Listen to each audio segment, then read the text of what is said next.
Hello everyone and welcome back to the channel. I'm OP, and in today's episode we'll be going over the top 20 plays by JDG's 369 in 2023. Without further ado, let's dive straight into the action.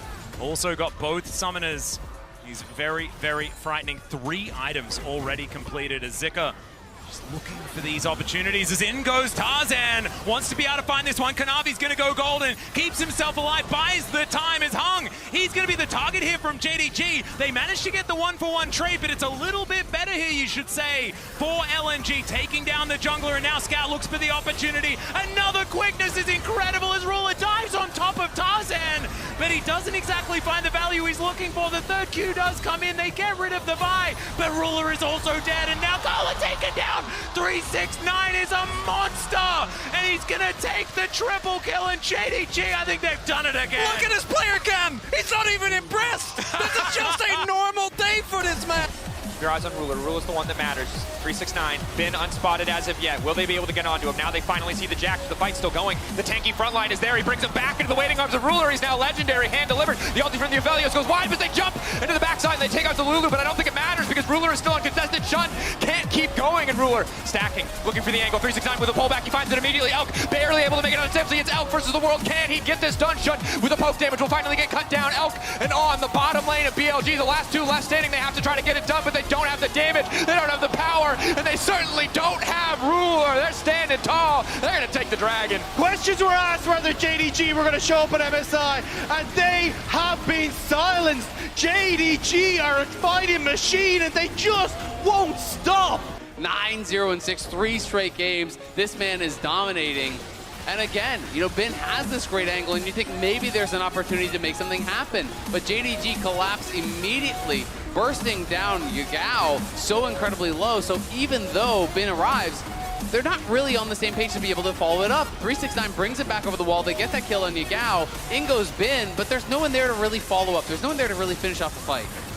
They engage the pip though. They're trying to go on towards the Thresh, not quite able to do so. But yeah, I mean, great follow-up here from JDG. And the fact again, like where they chose to fight makes it so difficult for Elk to get into this fight. Like, yes, he's got the Calibrum, but he's taken a couple of pop shots every so often, even his ult going wide, and made it so hard. And a JDG. 369 level 2 first here, but Aki in the wings. Shanji pulls 369 back in, goes for the re-engage. It's a big extended 1v1 as Aki doesn't know which path to take.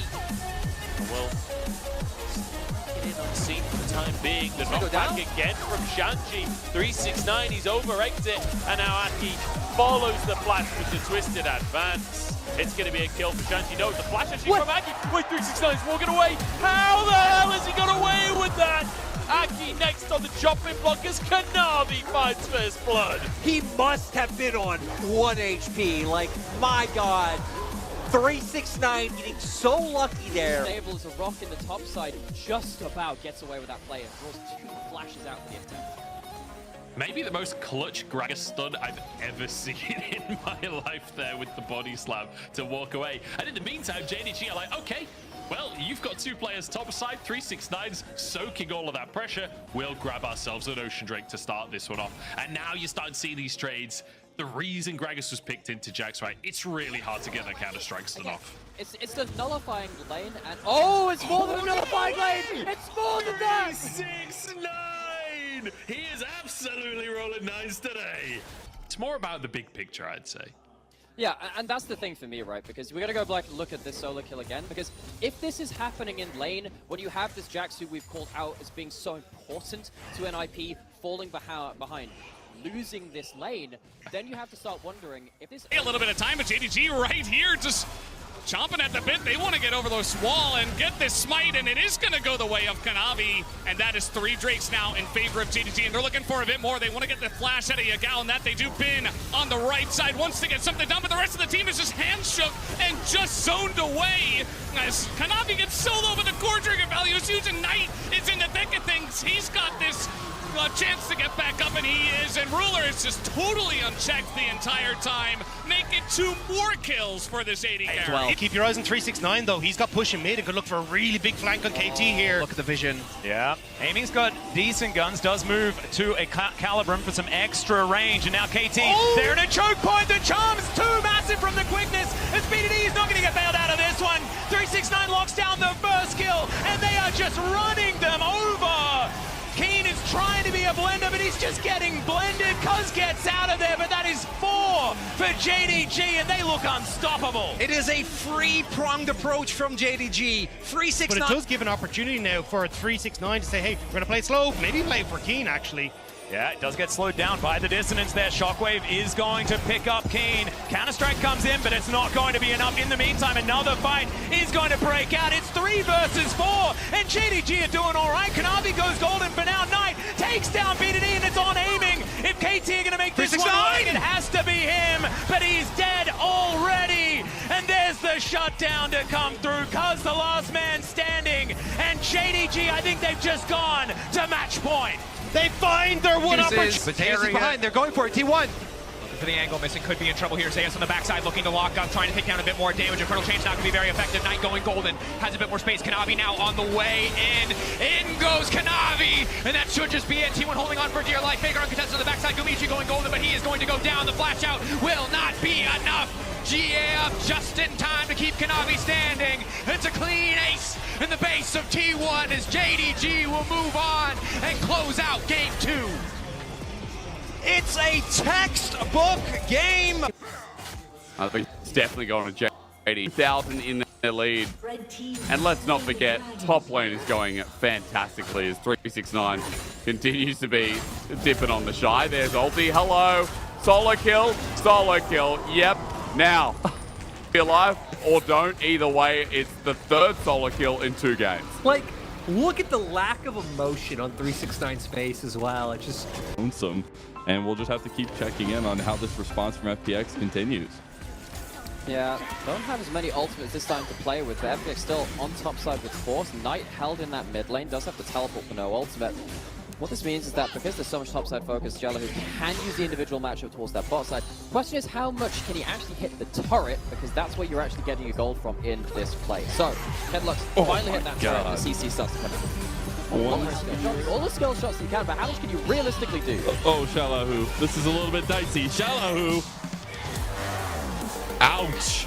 It feels a little bit rough. We're going to watch this one. It definitely, there was an angle here for Shalahu, just not able to execute on it. And for me, it feels like JDG, you know, the JDG versus FPX matchup, they're walking into a warehouse. Playing weak side as well as he can, use the W.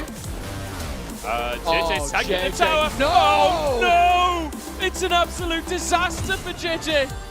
I think he's had such an incredible split, but today... This time, though, we're going to have to bid farewell to JJ in this replay. Again, misses the Vault Breaker Q. The W is already channeled from 369, which gives you that damage reduction. He uses the ult, uses the flash, doesn't get the kill. As the CC chain lands on tonight, it's a huge pickup. Ming grabbing himself that gold. 369 to breathe. 1v1 in the top side. Dominus versus All Out. Who's got more damage? The knockup comes back up through. 369 to sustain! And he finds the 1v1. You know, some mistakes coming out from the MSI champions. Yeah, it's not very orthodox at all, some of these skirmishes. But like JDG, like you mentioned, just a little bit... They're chasing this. A little bit odd, they are chasing. It's a dredge line, 369. So low, this is a risky moment to go into here. We're going to see Knight just constantly poking and prodding. Got to get the chains to go off here on Tianzhen.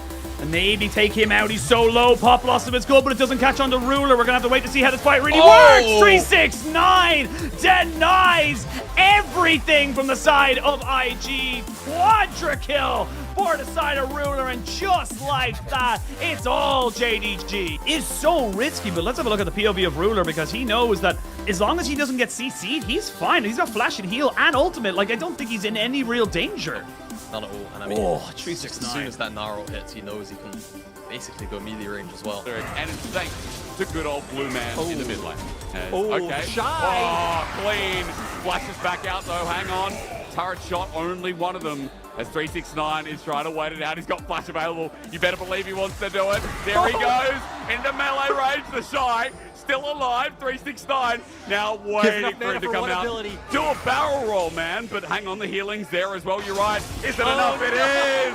369 part 2, man. This Gragas is rolling 9. Both kills, not overstacks in one area, but here the Shy slices and dices both of them in the direction of 369's turret. Does end up getting away, but the abilities are there. Gragas is pretty low mana cost as well, so I like 369 waits this out, gets the W and a bit of healing from the passive, and the Shy still biding his time, waiting for his Q to come up. Tries to get off the empowered stun, doesn't come through. If one of these plays around mid or bot can pay off. Straight from Wayward and topside. Meanwhile, though, here comes Call the Board God, though. Wait, 369. That's so much damage. No way is he going to solo kill the mighty Croc. 369. You know, Ultimate had just come up, like, had just hit level 6 seconds prior, but seeing the opportunity with Wayward going in aggressively because he knows he can get the knockup. But there it is, first proc of the brittle damage coming through, then bam, gets another big chunk after connecting with the Ram, and he's very easily able to run him down. These were the best plays by 369 during the 2023 season. Which moment was your favorite? Let me know in the comment section below. This is OP, and I'll see you tomorrow. Take care.